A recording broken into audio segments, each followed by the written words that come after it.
देश में कोरोना से आज 3,15,000 नए मामले सामने आए हैं और लगभग 2100 लोगों की मौत हो गई है। लेकिन इन सब के बीच में एक खबर ये है कि आज गृह मंत्री अमित शाह की पश्चिम बंगाल में 3 रैलियां हैं। ये सवाल मैं इसलिए पूछ रहा हूं क्योंकि दरअसल आप जरा सोचिए, अपनी अंतरात्मा से पूछिए, अपने अंदर झांकिए कि आपको क्या ये सही लगता है कि जब देश में ऐसी स्थिति है कि ऑक्सीजन नहीं है, इंजेक्शन नहीं है, बेड नहीं है, अस्पताल में लोगों को जगह नहीं मिल रही है, शमशान घाट के बाहर जगह नहीं है, अंदर जगह नहीं है, हर जगह एक ही बात है कि कोरोना से लोगों की मौत हो रही है। लेकिन इन सब के बीच में आपको रैली ज़रूर करनी है, और रैली कहाँ करनी है? पश्चिम बंगाल में। अगर कोरोना काल के बीच में आपको लगता है चुनाव ज़रूरी है तो आप एक फेज़ में चुनाव करा के ख़त्म कर देते और बाकी आपका फोकस कम से कम कोविड के ऊपर रहना चाहिए था।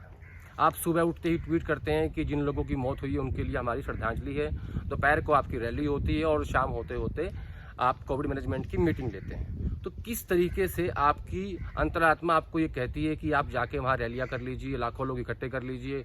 आप सोचिए कि जिस तरीके से आपका परिवार है, उन लोगों का भी परिवार है जो आपकी रैली में आते हैं, जो लोग वहाँ मर रहे हैं। इसके अलावा 3 उम्मीदवार तो ऐसे हैं पश्चिम बंगाल में जिनकी कोरोना के कारण मौत हो चुकी है, लेकिन किसी की भी जवाबदेही अब तक नहीं बनी है।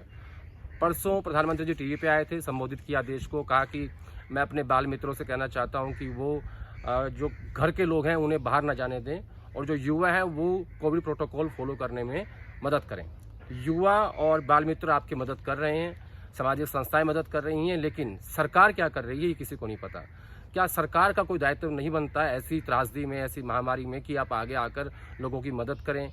इन सब के बीच में एक डाटा नया सामने आया जिसमें 11 लाख डोज रेमडेसिविर के इंजेक्शन के आपने विदेश में भेज दिए, एक्सपोर्ट कर दिए। दूसरा डाटा आया कि आपने 6 करोड़ वैक्सीन एक्सपोर्ट कर दी। तीसरा डाटा आया कि आपने 9,300 टन ऑक्सीजन भी एक्सपोर्ट कर दी। और अब आप, जब देश में ऑक्सीजन नहीं है, ग्लोबल टेंडर के जरिए 50,000 टन आप इंपोर्ट कर रहे हैं। तो क्या सरकार को इस बात का अंदेशा नहीं था कि देश जो है वो दूसरी कोरोना वेव की तरफ जा रहा है, जिसमें लोगों को ऑक्सीजन, बेड, दवाइयाँ, अस्पताल, डॉक्टर, इन सब की ज़रूरत पड़ने वाली है?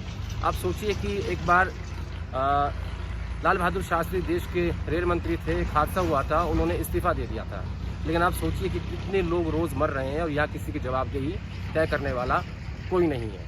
देखिए, मेरा सवाल गृह मंत्री से है, अमित शाह से नहीं है, क्योंकि गृह मंत्री एक महत्वपूर्ण पद होता है। गृह मंत्री के पद पर बहुत जिम्मेदार और बहुत बड़े नेता इस देश में रहे हैं।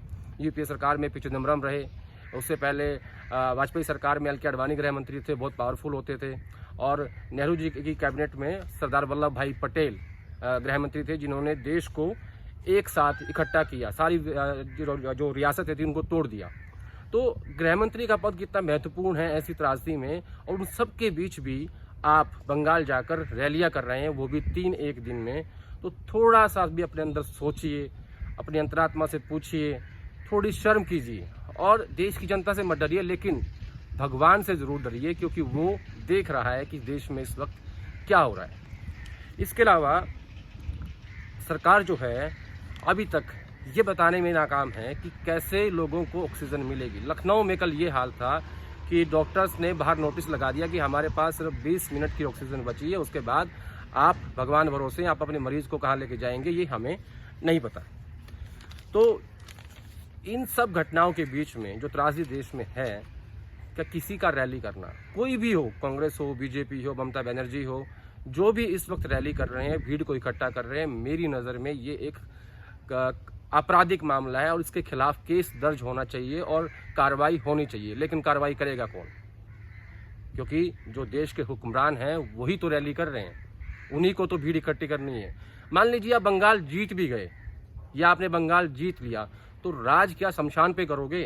क्योंकि शमशान के अंदर भी लोगों को जगह नहीं मिल रही है। ऐसी रिपोर्ट आ रही है कि वहाँ भी लोग 10-10 हज़ार रुपये देकर 10,000 रुपये लोगों से मांगे जा रहे हैं ताकि उनका क्रिमेशन पहले हो सके।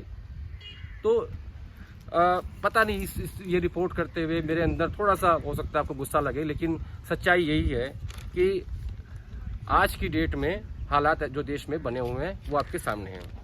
आपको याद है 2008 में 26/11 मुंबई पे हमला हुआ था और उस वक्त देश के गृह मंत्री शिवराज पाटिल थे। मीडिया ने रिपोर्ट किया कि उन्होंने एक दिन में 3 ड्रेस चेंज की हैं और उस ड्रेस के बाद मीडिया, इस खबर के बाद मीडिया ने अपना रोल अदा किया और यूपीए सरकार के और गृह मंत्री के कपड़े फाड़ दिए थे और उसके तुरंत 2 घंटे बाद ही शिवराज पाटिल देश के गृह मंत्री को अपने पद से इस्तीफा देना पड़ा था। लेकिन इस त्रासदी में भी अगर मीडिया सवाल नहीं पूछेगा तो कौन पूछेगा? आप सोचिए कि आज मीडिया अपना रोल क्या अच्छे से अदा कर रहा है? नहीं कर रहा, क्योंकि आज की डेट में कोई भी नेशनल चैनल इस बात को लेकर सवाल नहीं पूछ रहा है कि क्यों ऐसी त्रासदी में, जहाँ लोग मर रहे हैं, जहाँ शमशान में जगह नहीं है, हॉस्पिटल में बेड नहीं है, ऑक्सीजन नहीं है, दवाइयाँ नहीं है, लेकिन फिर भी रैली करनी बहुत ज़रूरी है। अब सोचिए कि कल आधार पूनावाला, जो कि कोविशील्ड वैक्सीन जहाँ से बन रही है, वो उसके सीईओ हैं, उन्होंने एक रेट जारी किया, कहा कि राज्य सरकारों को 400 रुपये में मिलेगी वैक्सीन, जो प्राइवेट हॉस्पिटल है उनको 600 में मिलेगी, और जो मोदी सरकार को मिल रही है वो 150 रुपये में मिल रही है। तो आप सोचिए कि आधार पूनावाला को इतना फ़ायदा पहुँचाने की कौन कोशिश कर रहा है? क्यों एक देश में एक वैक्सीन नहीं है? और मैं तो इसके आगे कह रहा हूँ कि ऐसी त्रासदी में भी अगर आप लोगों से पैसे लेकर वैक्सीन दे रहे हैं तो आप लुटेरे हैं, आप जनता को लूटना चाहते हैं। लूट तो आप पहले से रहे थे, पेट्रोल में, डीजल में, रसोई गैस में। अब देश में त्रासदी है तब भी लोगों से पैसे चाहिए, वो भी इंजेक्शन के, वो भी वैक्सीन के। क्यों नहीं पूरे देश के गरीब लोगों को या मध्यम वर्गीय परिवारों को आप फ्री में वैक्सीन दे देते? लेकिन थोड़ी सी शर्म करिए, सोचिए, अपनी अंतरात्मा से पूछिए कि क्या आप ये सही कर रहे हैं, क्योंकि वाकई में जो लोग हैं वो बहुत परेशान हैं। राज सरकार आपकी है, जनता आपको फिर भी वोट देगी, आपको दोबारा भी जनता ने ही बनाया है, तो उसी जनता के साथ खिलवाड़ मत करिए।